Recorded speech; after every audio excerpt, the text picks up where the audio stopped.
नमस्कार। यूपीएससी सीएपीएफएसी 2025 की नोटिफिकेशन आ चुकी है और उसके फॉर्म अप्लाई होने स्टार्ट हो गए हैं। अब फॉर्म अप्लाई करते टाइम बहुत सारे एस्पिरेंट्स को अलग-अलग स्टेजेस पे प्रॉब्लम फेस करनी पड़ रही थी।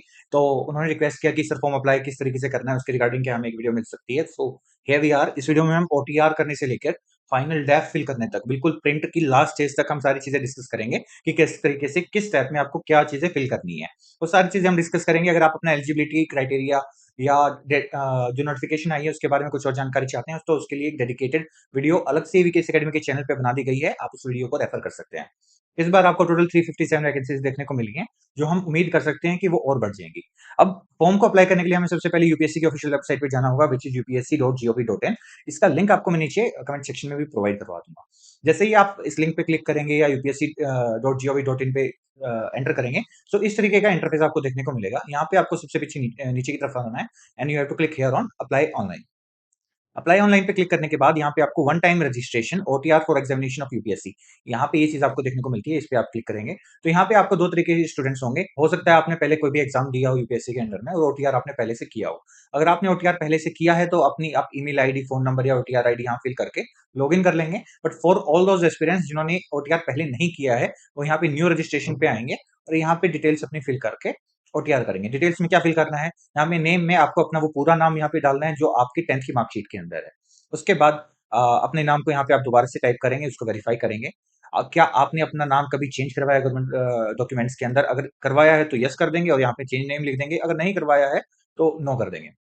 जेंडर आपका जो भी है, अगर आप मेल फीमेल ट्रांसजेंडर जो भी हैं, आप अपना यहाँ पे जेंडर स्पेसिफिक कर देंगे। फिर वेरीफाई जेंडर को कर लेंगे, सेम जेंडर को यहाँ पे सिलेक्ट करना है। यहाँ पे डेट ऑफ बर्थ आपको चूज करनी है और ये डेट ऑफ बर्थ आपको वही चूज करनी है जो आपकी 10th की मार्कशीट के अंदर है। फिर उसको भी वेरीफाई करना है। देन आपके फादर का नाम, और फादर का नाम लिखते टाइम आपको कोई भी प्रीफिक्स नहीं यूज करना है कि श्री या डॉक्टर या वो किसी और रैंक पे है तो उनके रैंक लिखने की जरूरत नहीं है यहाँ पे।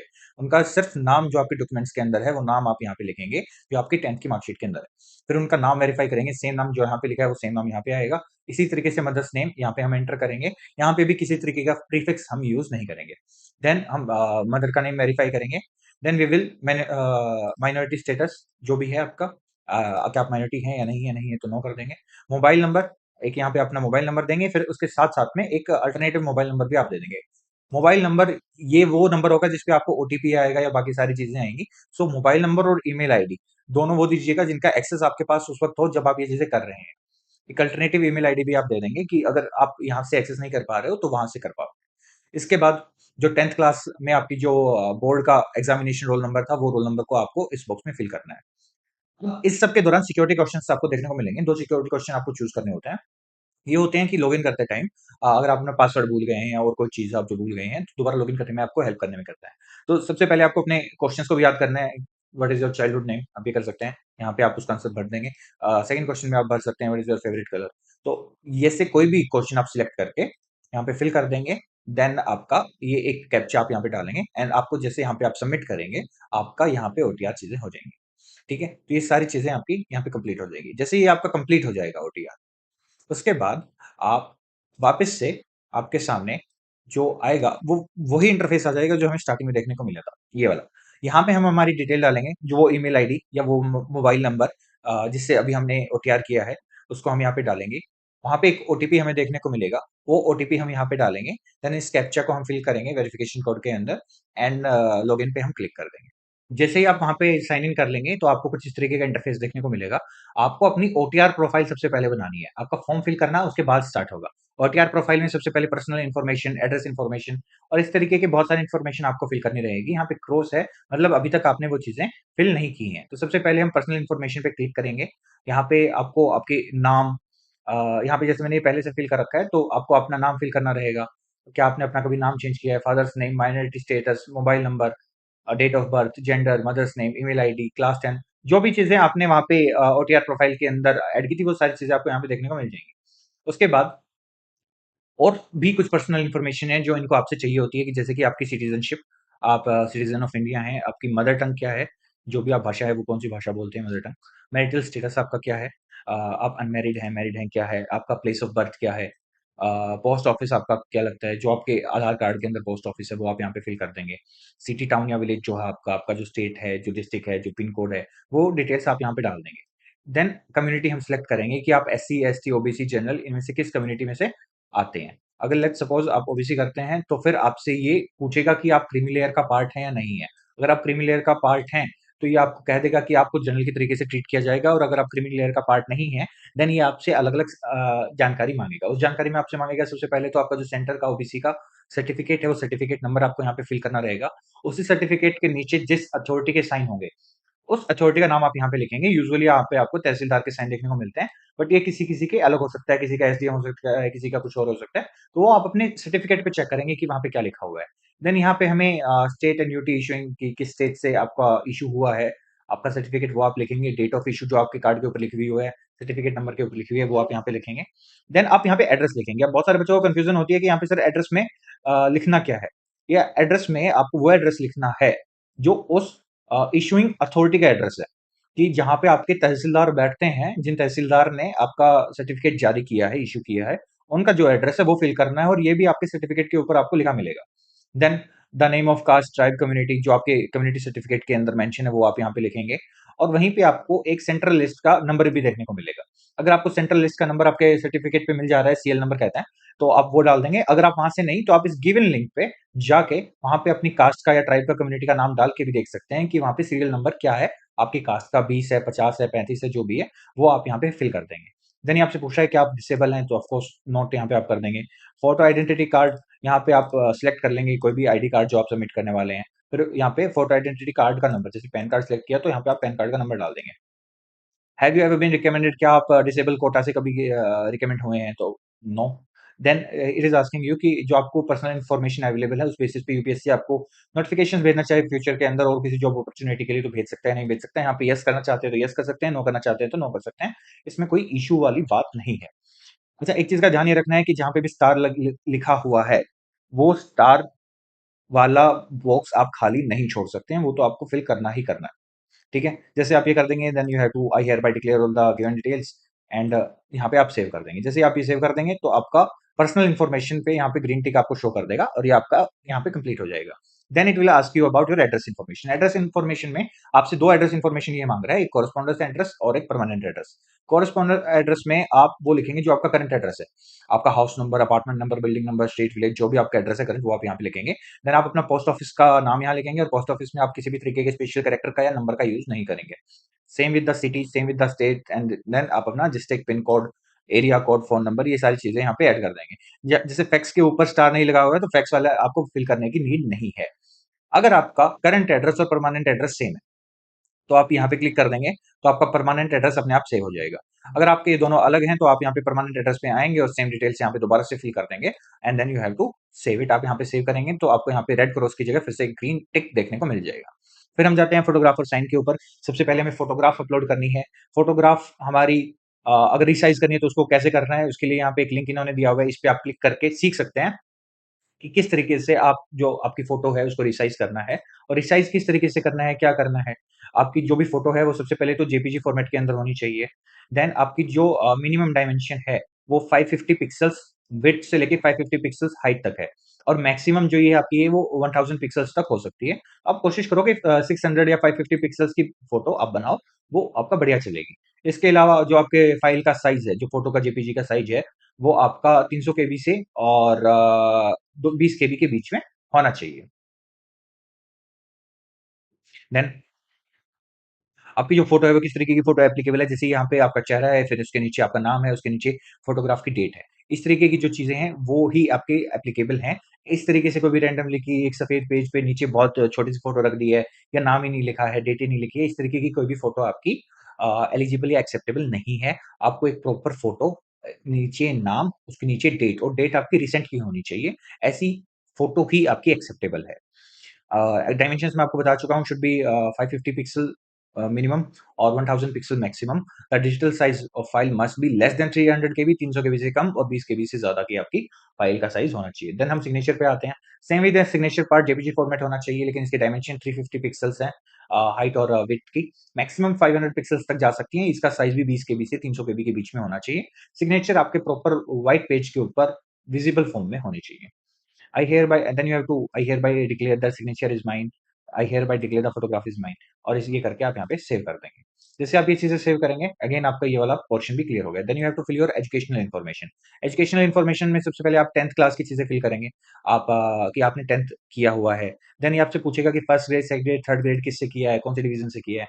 अगर आपका 60% या 60% से ज्यादा है तो आप फर्स्ट डिवीजन से आपने पास किया है। अगर आपके 45% से लेके 59% के बीच में आते हैं तो आपने सेकंड ग्रेड से किया है। अगर आपके 33% से 45% के बीच में आता है, देन यू विल फील कि मेरे को मैंने थर्ड डिवीजन से पास किया है। देन ये आपसे परसेंटेज पूछेगा कि कितने परसेंट आपके 10th में मार्क्स आए थे, आप वो यहाँ पे डाल देंगे। या तो अगर आपका परसेंटेज में मार्क्स नहीं आते हैं, सीजीपीए में आते हैं, तो यहाँ पे आप सीजीपीए अपनी फिल कर देंगे। Then it will ask you year of passing, कि आप किस साल पास हुए हैं। फिर ये आपसे सब्जेक्ट पूछेगा कि कौन से सब्जेक्ट्स आपके पास थे। ये आपसे फिर नाम पूछेगा, स्कूल का नाम क्या है जहाँ से आपने पास किया। Then it will ask you कि वो बोर्ड कौन सा है, सीबीएसई बोर्ड है या फिर है ना, किसी स्टेट बोर्ड से आपने उसको पास किया। जब आप अपनी 10th क्लास की डिटेल्स सेव कर देते हैं, then it will ask you for your 12वीं की डिटेल्स। 12वीं की डिटेल्स के लिए भी आपको, अगर आपने कंप्लीट कर लिया तो you will choose completed, and फिर आपको सेम डिटेल्स यहाँ पे भी फिल करनी है कि आपके कितने मार्क्स आए थे, कौन सी डिवीजन आई थी, आपका सीजीपीए स्कोर क्या था, अगर परसेंटेज में नहीं आते हैं, ईयर ऑफ पासिंग क्या था, सब्जेक्ट आपके पास क्या थे, आपके स्कूल का नाम क्या था, बोर्ड का क्या नाम था। इसी तरीके से फिर आप ग्रेजुएशन पे जाएंगे।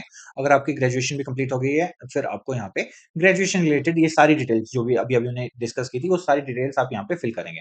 आप ग्रेजुएशन में हैं लेकिन आपने कंप्लीट नहीं किया, अपीयरिंग की है, तो आप अपीयरिंग पे सिलेक्ट क्लिक कर दोगे तो आपका वो भी हो जाएगा। ठीक है। देन हम आते हैं डॉक्यूमेंट अपलोड्स पे। डॉक्यूमेंट अपलोड्स में कि आपको यहाँ पे डॉक्यूमेंट्स अपलोड करने हैं। आपके जो भी डॉक्यूमेंट्स होंगे उनका साइज आपका 1 MB तक होना चाहिए, मतलब 1 MB से छोटी आपकी जो फाइल साइज है वो होना चाहिए। सबसे पहले यहाँ पे आपको 10th क्लास का सर्टिफिकेट सबमिट करना है। फिर यहाँ पे आपको आपकी जो ग्रेजुएशन की डिग्री जो भी आपने पास की है वो आप यहाँ पे सर्टिफिकेट सबमिट करेंगे। देन आपको जो फोटो आईडी प्रूफ है आपका, जो भी पैन कार्ड आपने जो भी वहां पे लगाया था वो आप यहाँ पे फिल करेंगे। देन जैसे यहाँ पे एज रिलैक्सेशन अगर आप क्लेम कर रहे हो तो आपको वो यहाँ पे फिल करना रहेगा। इसी तरीके से अगर आप अरुणाचल प्रदेश, मणिपुर, मेघालय, मिजोरम, नागालैंड या सिक्किम जैसे जगह से आते हो, हिलिंग एरिया से आते हो, तो हिलिंग सर्टिफिकेट आपको यहाँ पे लगाना पड़ेगा। और अगर आपके पास कोई अचीवमेंट है, किसी फील्ड में अवार्ड में कोई मिला, आपको प्राइज मिला है किस गेम में या कुछ, वो सारे अचीवमेंट्स के सर्टिफिकेट्स वगैरह आप यहाँ पे अपलोड कर सकते हो। इसके बाद आपसे ये पेरेंटल इन्फॉर्मेशन मांगता है, आपके फादर का नाम, उनके नेशनलिटी, उनका प्रोफेशन आपसे यहाँ से पूछता है। देन उनका एड्रेस आपसे पूछता है। अगर आपका एड्रेस उनका एड्रेस सेम है तो आप यहाँ पे कॉरेस्पॉन्डेंस एड्रेस, परमानेंट एड्रेस जो भी आप यहाँ पे ऐड करोगे, जो आपने सबसे पहले में फिल किया था, वो अपने आप फिल हो जाएगा।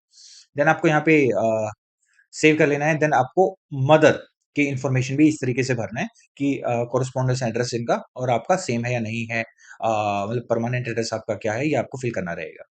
एड्रेस भरने के अलावा फादर और मदर के इस सेक्शन के अंदर आपको आप हाउस नंबर आपका आ जाएगा, पोस्ट ऑफिस आपका आ जाएगा, सिटी सेम आ जाएगी, डिस्ट्रिक्ट पिन कोड, ये सब चीजें आ जाएंगी। देन अगर आपके फादर सर्विस के अंदर हैं अभी भी, या कोई पोस्ट अभी होल्ड करते हैं या रिटायर हो गए हैं किसी पोस्ट से, तो आप वो यहाँ पे लिख देंगे। और अगर अभी वो ऐसा कुछ नहीं कर रहे हो, सर्विस में नहीं है, तो आप यहाँ पे नॉट एप्लीकेबल लिख देंगे। आपके जो फादर की एनुअल इनकम है वो आप यहाँ पे लिख देंगे।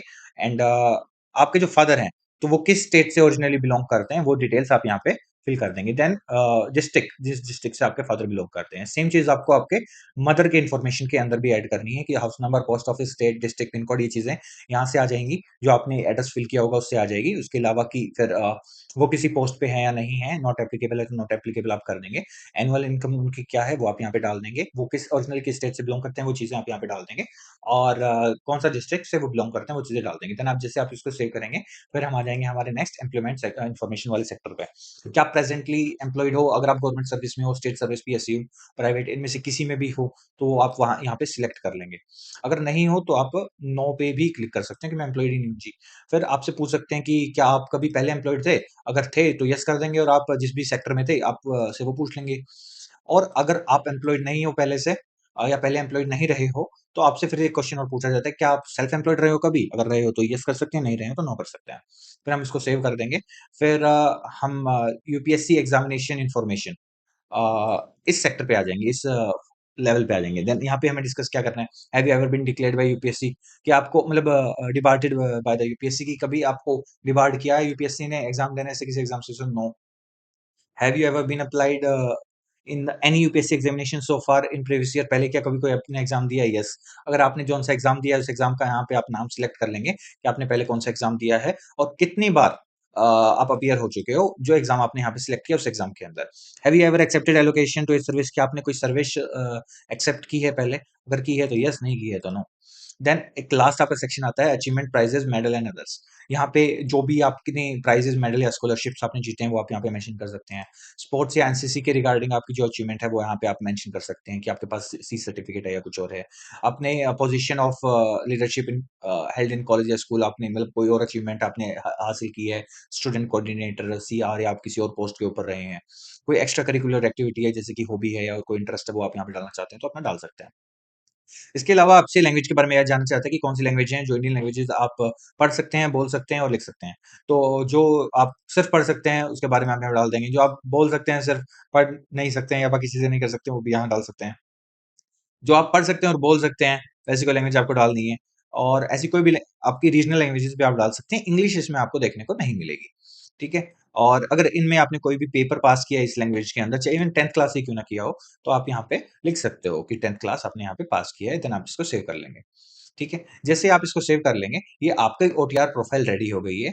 ये सब फिल करने के बाद आप लेटेस्ट नोटिफिकेशंस पे क्लिक करेंगे। लेटेस्ट नोटिफिकेशन पे जाने के बाद आपको यहाँ पे नीचे की तरफ CAPFSC 2025 यहाँ पे पार्ट 1 आपसे फिल करने के लिए बोल रहा होगा, तो आप पार्ट 1 के ऊपर क्लिक करेंगे। पार्ट 1 पे क्लिक जैसे ही आप करोगे, यहाँ पे कुछ इंस्ट्रक्शंस आएंगी, आप यहाँ पे नीचे आके इसको यस कर देंगे। जैसे आप यस पे क्लिक करेंगे, यहाँ पे आपको ग्रीन चेक्स आपके पार्ट 1 में दिखा देगा। ग्रीन चेक्स का मतलब ये सारी डिटेल्स आपने फिल कर दी हैं। आप यहाँ पे टिक क्लिक करके आई एग्री इसको कर लेंगे। यहाँ पे आपका पार्ट 1 फिल हो गया, अब आप पार्ट 2 फिल करेंगे। पार्ट 2 पे आप क्लिक करेंगे, जैसे यहाँ पे आपकी काफ़ी सारी डिटेल्स पहले से फिल रहेंगी, लेकिन आपको एजुकेशन क्वालिफिकेशन वाले सेक्शन पे जाना है। वहाँ पे आपको चेक करना है कि आपका अगर आप अपीयरिंग है तो यहाँ पे अपीयरिंग कर देंगे, अगर आप ऑलरेडी पास आउट है तो यहाँ पे ऑलरेडी पास आउट आप सिलेक्ट करके कंटिन्यू चीज़ें आगे की तरफ कर देंगे। और यहाँ पे ऑलरेडी पास आउट सेलेक्ट करके हमने कंटिन्यू चीज़ों को कर ली है। बाकी डिटेल्स वहाँ पे पहले से ही। यहाँ पे अगर आपको एज रिलैक्सेशन क्लेम करना है, अगर आप क्लेम करना चाहते हैं तो आप यहाँ पे यस कर देंगे, डॉक्यूमेंट अपलोड कर देंगे। अदरवाइज़ यहाँ पे आप नो सिलेक्ट करेंगे और कंटिन्यू की तरफ क्लिक कर देंगे। जैसे कि आप आगे की तरफ बढ़ेंगे, अभी यहाँ पे आपकी फिर से डिटेल्स काफ़ी सारी आ गई हैं, आपके पैन कार्ड और ये बाकी जो भी डिटेल थी वो आ गई है। लेकिन यहाँ पे आपको मीडियम ऑफ एग्जामिनेशन चूज़ करना है कि आप पेपर 2 जो है इंग्लिश में लिखेंगे, हिंदी में। तो आपको जिस भी भाषा में लिखना है वो यहाँ पे आप सिलेक्ट कर लेंगे। और क्या आप पहले सिलेक्टेड है या नहीं है, वो सारी इन्फॉर्मेशन ये आपसे मांग रहे हैं। ये इन्फॉर्मेशन हम आपको प्रोवाइड करके कि आप पहले सिलेक्टेड है या नहीं है तो नो करके कंटिन्यू कर देंगे। जैसे हम यहाँ पे कंटिन्यू करेंगे, आपके सामने आपके फॉर्म का एक फाइनल प्रीव्यू आ गया है। यहाँ पे आपको जो भी कैप्चा दिखाई दे रहा है, आप उस कैप्चा को यहाँ पे फिल करेंगे। कैप्चा फिल करने के बाद आप आई एग्री पे क्लिक कर देंगे और यहाँ पे हम आगे की नेक्स्ट स्टेज पे आ जाएंगे। जो जनरल कैटेगरी है, ओबीसी कैटेगरी से हैं, वो स्टूडेंट्स अपनी फ़ीस पे कर देंगे यहाँ पे। और फीस पे करने के बाद उनको ये इंटरफेस शो करेगा, ये उनका फाइनल फॉर्म अप्लाई हो गया है। सेकंड पार्ट यहाँ पे इसको वो प्रिंट कर लेंगे या इसका स्क्रीनशॉट लेके वो अपने पास रख लेंगे। फिर आप वो पार्ट 3 को फिल करने के लिए आगे बढ़ेंगे, जो कि डेफ का पार्ट है। इस बार डेफ आपको पहले फिल करना है और डेफ को फिल करते टाइम आपके सामने बहुत सारी डिटेल्स हैं। और डिटेल्स क्या क्या हैं, ये जो डेफ रिलेटेड आपका पार्ट है, ये आपका पार्ट इंपॉर्टेंट हो जाता है आपके इंटरव्यू पर्सपेक्टिव से भी। तो डेफ को बहुत अच्छे से फिल करना बहुत ज़्यादा इंपॉर्टेंट है, क्योंकि इसके बेसिस पे आपसे क्वेश्चन पूछे जाएंगे। तो डेफ के रिगार्डिंग कि किस तरीके से डेफ को फिल करना चाहिए, आपको एक डेडिकेटेड वीडियो कल हमारे AVKS अकेडमी के चैनल पे ही देखने को मिलेगी।